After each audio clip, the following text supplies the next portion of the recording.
Dataran tinggi Dieng yang terbagi secara administratif antara Kabupaten Banjarnegara, Dieng Kulon, dan Kabupaten Wonosobo, Dieng Wetan merupakan salah satu wilayah terdingin di Pulau Jawa, berada di ketinggian sekitar 2.000 meter di atas permukaan laut MDPL. Wilayah ini memiliki karakteristik unik mulai dari budaya, sistem pertanian, hingga fenomena alam ekstrim yang terjadi setiap tahunnya. Fenomena embun, es embun upas, dan sasi sura. Fenomena embun es di Dieng biasanya terjadi pada puncak musim kemarau, yaitu antara bulan Juni hingga Agustus. Masa-masa ini seringkali bertepatan dengan sasi sura, bulan Suro dalam penanggalan Jawa. Masyarakat Jawa mengenal periode ini sebagai musim bediding, yaitu masa ketika suhu udara berubah sangat mencolok.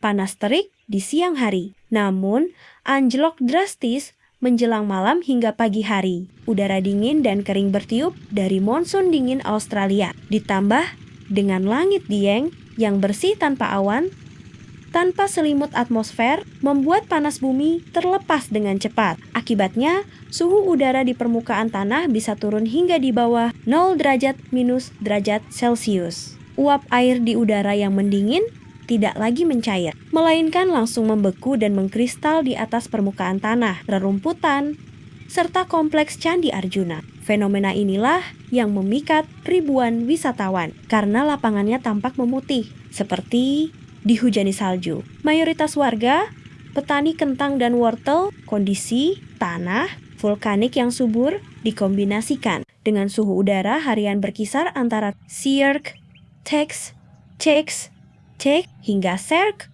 Tex C, membuat Dieng menjadi salah satu pusat hortikultura terbesar di Pulau Jawa.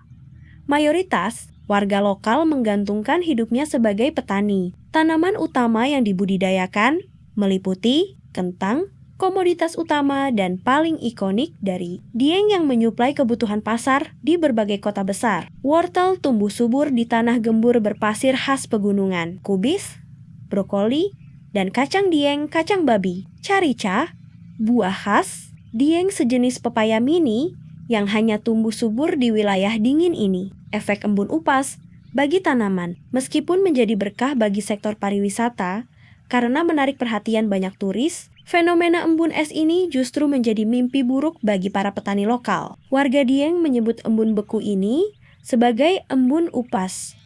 Upas berarti racun. Nama tersebut diambil bukan karena embunnya mengandung zat kimia beracun, melainkan karena efek destruktifnya yang mematikan bagi tanaman sayuran. Efek nyata embun es terhadap tanaman hortikultura, khususnya kentang dan wortel. Pembekuan sel tanaman frostbite, suhu minus menyebabkan air di dalam sel-sel daun dan batang tanaman membeku. Ketika air membeku, volumenya memuai dan memecahkan dinding sel tanaman dari dalam, layu, dan membusuk. Begitu matahari terbit dan suhu mulai menghangat, es yang menempel akan mencair. Namun, sel-sel tanaman yang sudah pecah akan kehilangan kemampuannya untuk menahan air. Akibatnya, daun dan batang langsung berubah warna.